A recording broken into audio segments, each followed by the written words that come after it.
Monsters at one point were looked on as scary figures, traumatizing demons of both night and day.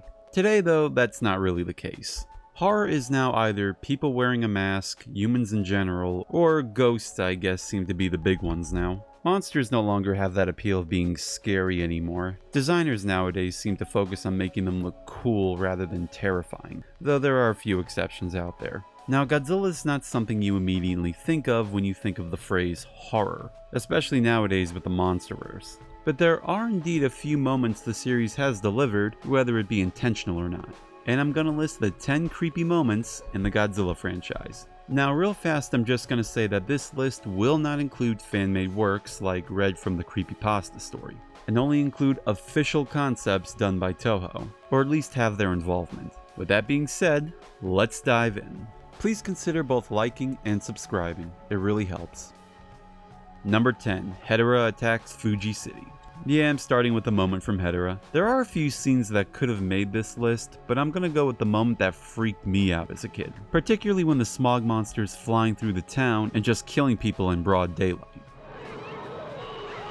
Usually when you think of creepy moments happening, you think of them going on at night. But this is going on at a time when people are either doing their daily activities or working their day jobs. And all of a sudden this strange blob creature flies over you, releasing this poisonous type of gas, which dissolves you to the bone.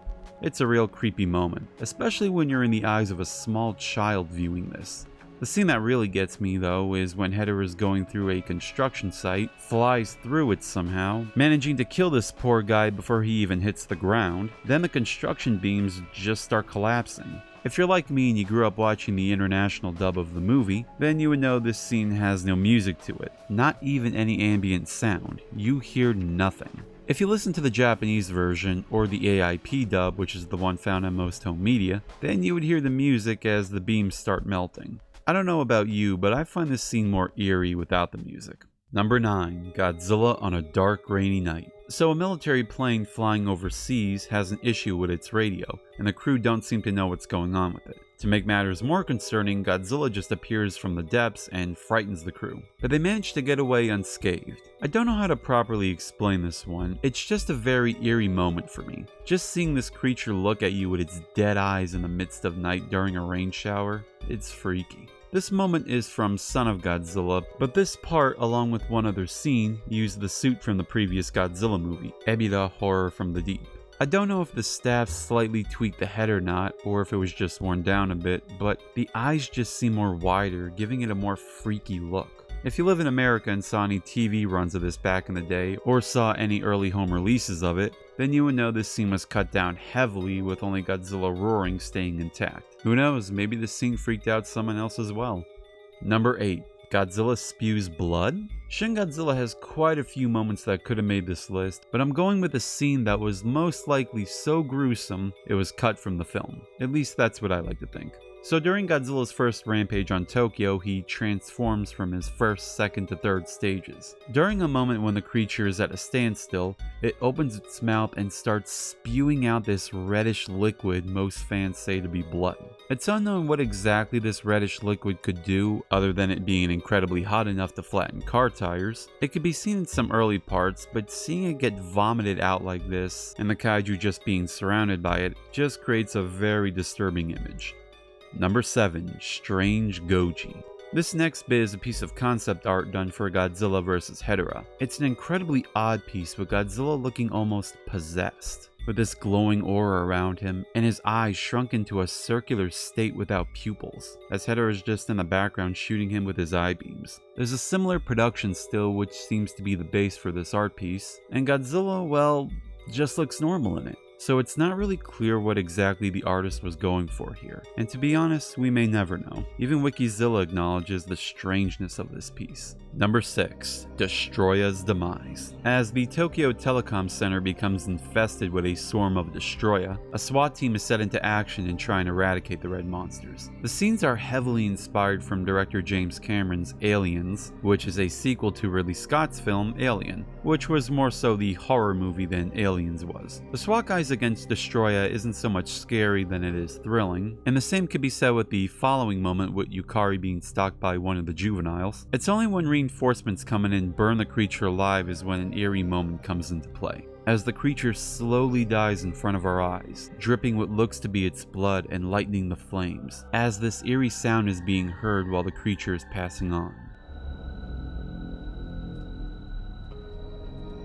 Number 5. Chakras attacks the Yatamaru. The beginning of the 1984 Godzilla movie has a very chilling intro sequence, no matter if you're watching the New World Pictures cut or the original. The music by Reijiro Kotoku is great here. It only intensifies the mood even more. The following scene also sets a nice spooky vibe, but this spot is going for the near abandoned fishing ship. Our lead Goromaki stumbles across the vessel and boards it to see if anyone is still around. As he explores the ship, the setting goes darker and darker, even with him needing a flashlight just to see what's down here. In fact, the entire scene in the Japanese version is dead silent, with only a brief moment given a short music cue, before going quiet again.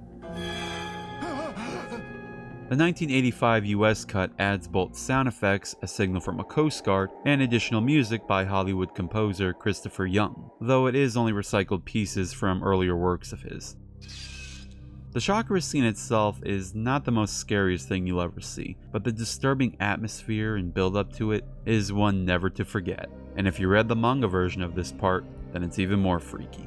Number 4. 50th Anniversary Massacre. Now, Godzilla Final Wars is in no way a scary film, at least now it isn't, as early concept art pieces of the film show Godzilla as this weird, off-putting version of the character. He almost looks like a hybrid with a xenomorph from Alien. I don't know what kind of dark concept Toei was going for before they made it a monster mash, but it seems like they were going to bring Godzilla back to his horror roots and give him a fresh, new, terrifying look. 12 whole years before Shin Godzilla did it. The hind legs also give me the impression that this was going to be CG, because unless they knew a guy who can bend their legs like this and actually walk, a suit just wasn't going to cut it. Later pieces would return him back to a more traditional Godzilla, until we eventually got the Final Wars look we know him as today. I guess we'll never know what could have been. Number 3. Godzilla Invades Osaka. Godzilla Raids again may not be everyone's favorite sequel with its clunky pacing and less than stellar characters, but man does it deliver a good chilling moment. On a night like any other, people are just enjoying themselves and having the time of their lives, until a broadcast giving a warning of Godzilla's arrival brings the mood down, and everyone starts panicking for shelter. Outside, the brightly lit streets of Osaka go dark, as several planes fly overhead proceeding to the dark, bleak ocean, where Godzilla is said to be. The atmosphere here is incredibly frightening, with no dialogue, music, or even sounds to be heard, all except for the faint roars of the jets. Even Godzilla peeking his head out over sea looks chilling. The black and white picture also aids the setting's tone here, though if you're watching the English dub version, the atmosphere here is pretty much gone. You hear everything, the vehicles, the added music, and of course Key Luke explaining to us what we're watching. The added roar to Godzilla, or Gigantus in this version, is the only thing I guess that really works, and it's not even the right roar. Number 2. Godzilla's Introduction. First impressions mean a lot when you're a monster, and Godzilla's doesn't disappoint. It may not have been his first known appearance, or even his on-screen one for that matter, but the shot of Godzilla over the hilltop is an iconic moment for the franchise in general. Now, some snobby film geeks are probably going to look at this and go, that's not scary in the least bit. Well, you're free to interpret whatever you think is scary, but I think this scene works great. The director of the film, Ishiro Honda, did a nice job in setting the tone here. Honda's not trying to amaze you with how cool the monster looks. There's no blaring music that calls for excitement here. You're only hearing the cries of both the frightened people and Godzilla's roars. The scene tries to stay as real as it could possibly be, and Godzilla doesn't overstay his welcome here. Speaking of, Godzilla looks terrifying in this shot. The mangled face structure is a clear indication of Godzilla's exposure to radiation. He doesn't have that clear dinosaur look most later incarnations would receive. The scene was originally going to have Godzilla feasting on a helpless cow, but the moment was ultimately removed for looking unconvincing. The Godzilla in this film is all around pretty scary looking, and no other film has managed to come out and ever make him look as frightening again. That was until Number 1. Shin Godzilla. Toho has done a few attempts in the past to make Godzilla frightening again, to moderate success, but it wasn't until Shin Godzilla in 2016 did they nail an appearance that was both menacing, frightening, and nightmarish, with even some mystery elements that never go fully resolved. One of the co-directors, Shinji Higuchi, even promised to deliver a Godzilla right out of hell. And he sure kept his word on that. This Godzilla is unlike anything that has come before, with its body consistently going through metamorphosis just to survive, with each form getting more and more terrifying, leading up to its fifth form, which never managed to manifest to completion. If it had, we can only guess what kind of darker route the film would have taken. And there you have it, 10 creepy moments in the Godzilla franchise. Now I know I didn't list every spooky thing that happened in the series, but I could always do another list some other time. If you have a moment you thought was scary, please share so in the comments below. I'd love to hear it. Until then, happy Halloween everyone, and I'll see you next time. New Year's weekend, TNT unleashes a rip-roaring end-of-year Monster Vision bash. Saturday, giant mutants hammer Tokyo all night long. End the year in a big way. Rip into a weekend of Monster Vision. Next on TNT.